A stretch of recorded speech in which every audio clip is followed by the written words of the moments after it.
Ano gusto lang palabasin? Gusto mo lang sabihin na patay na asawa ko? Natanggap pa kayong sulat, tawag, nagdedemand ng ransom sa inyo? Wala po, sir. Sa ngayon, ang pinagbabasihan pa rin namin ay yung impormasyon na nakalap namin mula kay Congressman Rodriguez na maaaring patay na si Miss Manansala.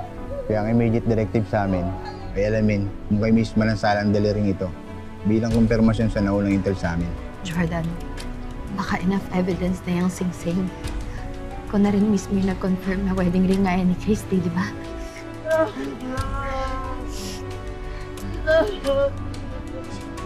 Pwede naman isingsing. Pwede ibang singsing to. Pwede ibang singsing to. Pwede to sinuot sa ibang tao. Diba? Pwede yun. Kaya nga balak namin ipa-DNA test. Hingi po kami ng reference sample sa inyo. Baka may naitabi kayong suklay ng biktima na may hibla ng buhok niya. Maghanap kami.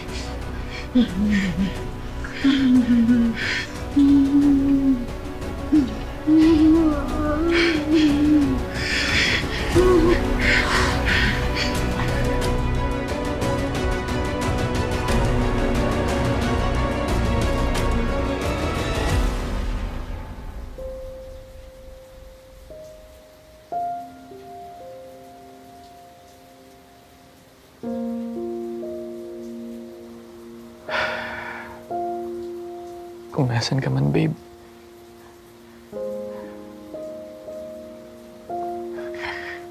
Kumapit ka.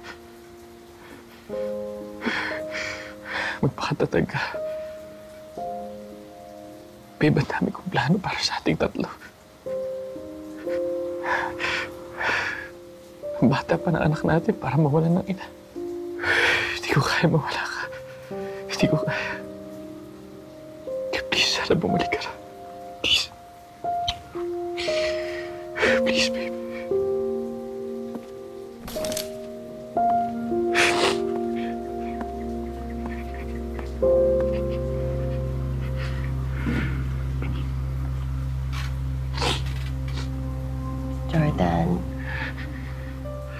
Jordan, tahan na.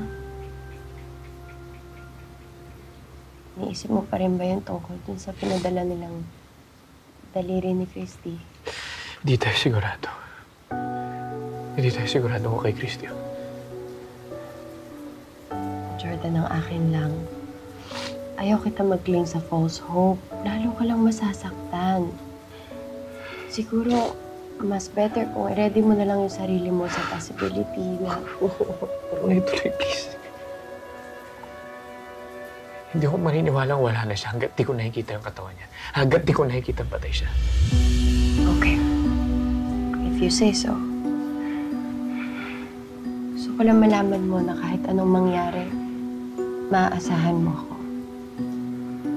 Kailangan mo ng taong masasandalan, naiiyakan. Nandito lang ako.